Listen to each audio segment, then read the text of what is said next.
We pick only the freshest lychees. Then we bring them straight to the facility to lock in the flavor. Video three দিয়ে কিন্তু এখন খুব সহজেই এরকম factory টাইপের video তৈরি করা যায়। স্ক্রিনে যে ভিডিওটা দেখতে পাচ্ছেন এই ভিডিওটা কিন্তু আমি ভিডিও থ্রি দিয়ে তৈরি করেছি, একটি লিচু ফ্যাক্টরির ভিডিও, যেখানে দেখানো হচ্ছে একটি লিচু ফ্যাক্টরিতে লিচু তৈরি হচ্ছে এবং লিচু গাছ থেকে লিচু পেড়ে এনে তাকে করে ফ্যাক্টরিতে আনা হয়েছে। ফ্যাক্টরিতে আনার পরে এখান থেকে লিচুর জুস তৈরি করা হচ্ছে এবং বোতলজাত করা হচ্ছে।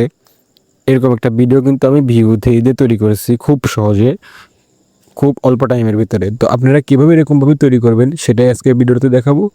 ভিডিওটা আমি লং করব না, খুব সহজে ভিডিওতে দেখিয়ে দেবো কীভাবে এরকমভাবে ভিডিও তৈরি করা যায়। আসসালামু আলাইকুম, টিউটোরিয়াল টিপস থেকে আমি মামুন আছি আপনাদের সাথে। নিয়মিত গ্রাফিক্স ডিজাইন এবং এরকম টিউটোরিয়াল টিপস পেতে আমার চ্যানেলটাকে অবশ্যই সাবস্ক্রাইব করে রাখবেন এবং বেল আইকনটা বাজিয়ে রাখবেন।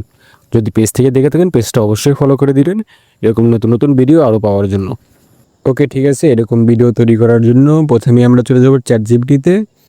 এই যে দেখুন আমি চ্যাট জিপিটিতে চলে আসলাম। চ্যাট জিপিটিতে আসার পরে এখানে আমি চ্যাট জিপিটিকে একটা কমান্ড দিয়েছি, সেই কমান্ড অনুযায়ী চ্যাট জিপিটি কিন্তু আমাকে প্রম্পট তৈরি করে দিয়েছে। তো আমি কি কমান্ড দিয়েছি সেই কমান্ডটা আমি আমার টেলিগ্রাম চ্যানেলে দিয়ে দেবো। টেলিগ্রামের লিঙ্কটা এই ভিডিও ডেসক্রিপশন বক্সে থাকবে এবং যদি ফেসবুক থেকে দেখে থাকেন তাহলে পিন কমেন্টে দেওয়া থাকবে, ওখান থেকে আপনার টেলিগ্রামে গিয়ে এই প্রম্পটটা এখান থেকে সংগ্রহ করে নেবেন। এবং এখানে যে পুরো প্রম্পটটা সেই পুরো প্রম্পটটাই আমি টেলিগ্রাম চ্যানেলে দিয়ে দেবো, যাতে আপনাদের সুবিধার্থে আপনারা ইচ্ছা করলেই ভিডিওটা এখান থেকে কপি করে নিয়ে তৈরি করতে পারেন। আমি খুব অল্প টাইমে পুরো প্রসেসটা দেখিয়ে দিব, যাতে আপনারা খুব অল্প টাইমে অল্প সময়ের ভিতরে ভিডিওটা দেখে ভালো করে শিখতে পারেন কীভাবে এরকম ভিডিও তৈরি করতে হয়। তো প্রথমে আমি এখান থেকে প্রম্পটগুলো কপি করে নিব। প্রম্পটগুলো কপি করে একটা ওয়েবসাইটে যাব, যে ওয়েবসাইটের লিঙ্কটা আমি টেলিগ্রাম চ্যানেলে